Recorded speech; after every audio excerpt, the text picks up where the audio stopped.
Hey guys, welcome to another puzzle challenge video. This is Ryan Murphy with ChessUniversity.com, and since we've passed the midpoint of the week, we are on to our intermediate difficulty puzzles. This one is for players rated under 1500 or around there, and it comes to us from a Chess.com Blitz game played between two players between 2200 and 2400, so both very strong. Liang against Sei, not a Wonder Liang, Jason Liang.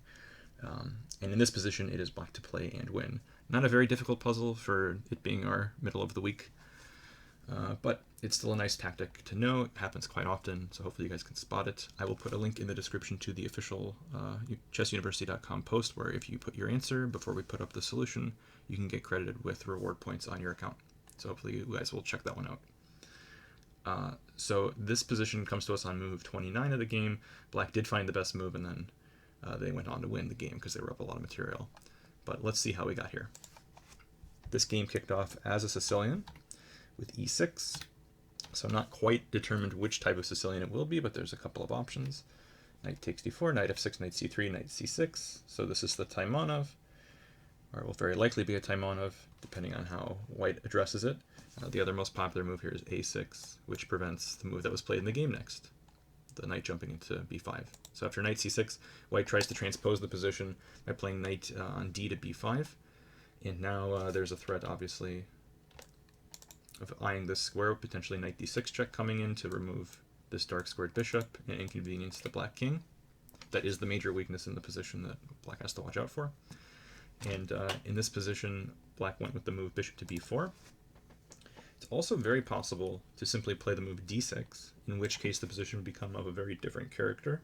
So in this position, d6, because now white will insist on hammering this d6 square with the move bishop f4, and now basically black's hand is forced. In order to protect this pawn sufficiently, they have to play the move e5, and what do we have here? This is basically going to be some kind of Sveshnikov, which the black player maybe didn't feel comfortable playing.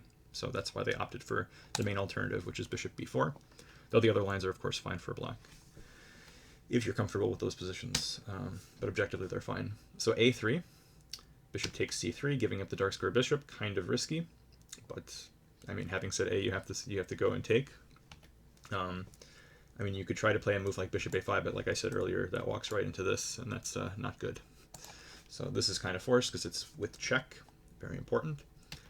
White takes with the knight to keep the structure together, and they've already won the bishop pair, so white should be pretty happy here. And d5. Bishop d3 takes.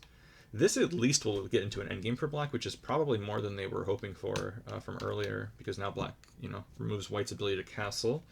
And even though white does have the bishop pair, so it should still be more pleasant for white, it could have been a lot more complicated and more dangerous for black. So back here, bishop d3 is probably not the way to go. Almost certainly white should take first, and then play bishop d3 and keep the queens on.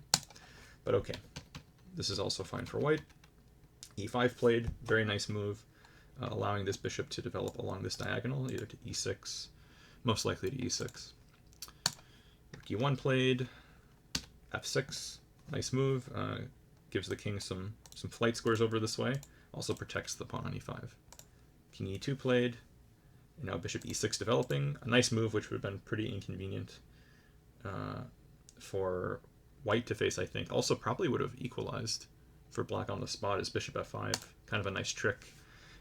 When your opponent has two bishops, you want to usually exchange one of them if possible, as long as you're not giving away like a super active piece for a very passive one. But in this case, of course, the point is that it takes, there's this fork, and that's a pretty bad arrow. I should try a little bit harder. There we go. After knight d4 check, black regains the bishop on f5. White's left with a bishop that is going to not have a lot to do against this particular pawn structure, and I think black should be totally fine here. This is probably equalizing on the spot. It's also possible to play knight d4 check in this position, but in any case, bishop e6, king f1, white tucks the king away, which was the idea of king e2, obviously. King f7, and black's just trying to get the pieces into the center. So rook a c8, c3, a6. Not really sure if a6 is a good move here. Probably just rook hd8 is the most logical. And then later, if black wants to move this knight without worrying about the a7 pawn, I don't actually think that's a problem, though.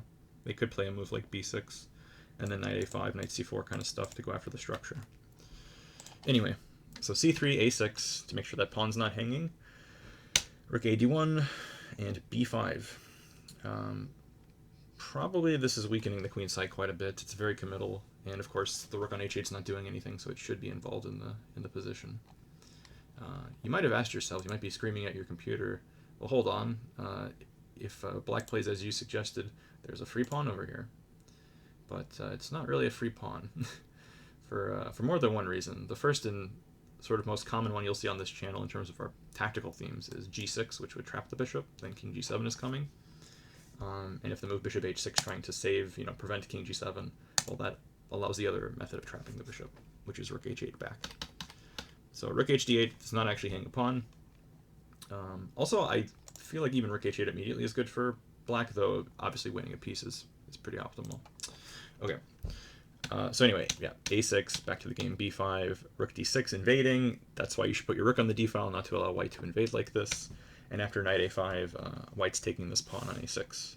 So black's actually in huge trouble already. They're down a pawn. Two bishops are very powerful. The rook on a6 is very annoying. b5 pawn's going to be very weak. So probably already lost after letting this rook invade. But black tries to fight on, finally getting the rook in.